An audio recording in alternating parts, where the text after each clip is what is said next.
Nah, tadi apa yang terakhir saya menyambung disampaikan oleh Pak Adi Rahman ini sangat menarik ya.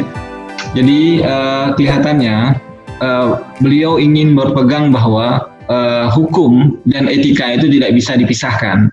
Jadi law and ethics in Islam itu tidak bisa diseparasikan ya. Nah ini juga pandangan Fazlur Rahman karena beberapa hari yang lalu saya mengkaji ide-ide Fazlur Rahman. Nah inti dari pemikiran Fazlur Rahman juga dalam tulisan beliau law and ethics ya, etika dan hukum dalam Islam itu sangat erat kaitannya.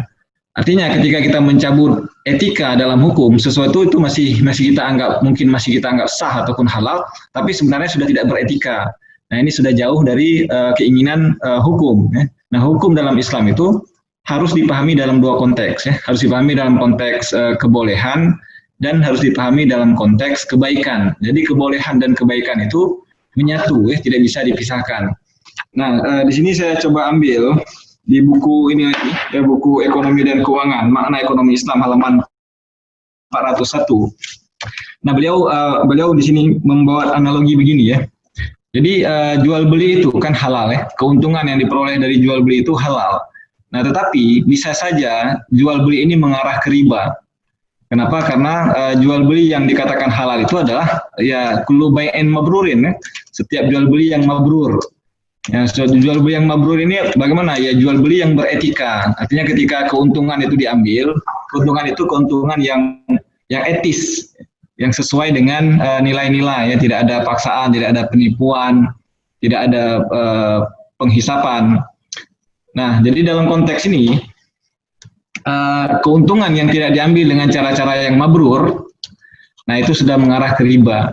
Nah, jadi beliau memperluas arti riba. Riba ini bukan dalam transaksi pinjam-meminjam ya, seperti yang dipahami saat ini, pinjam-meminjam dengan lebihan saja. Tetapi riba ini juga bisa terjadi dalam konteks ekonomi, aktivitas ekonomi yang lain, ya, termasuk aktivitas ekonomi jual-beli. Nah, jual-beli yang tidak sesuai dengan prinsip etika Islam, nah secara legalnya mungkin sah, tapi secara etisnya itu tidak sah, mengarah ke riba.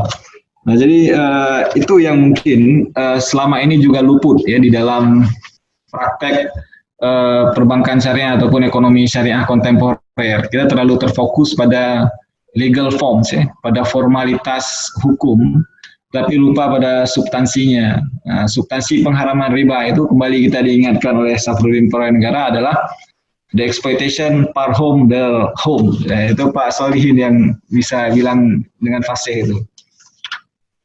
Nah, jadi inti dari ekonomi itu adalah etika ini. Jadi swing tadi itu karena dia mengarah di tengah-tengah, karena Islam itu yang sangat jelas posisi etika itu, ya dibandingkan dengan sosialisme dan kapitalisme, mereka ada etika tapi etika mereka tidak jelas. Nah, Islam itu sangat jelas di dimensi etikanya. Nah, ini yang dipertegas oleh Pak Safruddin Purwanegara. Jadi beliau mungkin mencari jalan tengah antara Islam, kapitalisme dan sosialisme itu melalui nilai-nilai etika tadi. Karena itu ketika beliau mengemukakan etika ini ada sedikit perbedaan dengan pendapat para ilmuwan yang cenderung ke arah fikih dan pendapat ilmuwan Islam yang cenderung ke arah ekonomi ya. Nah mungkin demikian kesimpulan yang dapat saya ambil. Kita tutup dengan Pak Solihin memberikan tanggapan terakhir.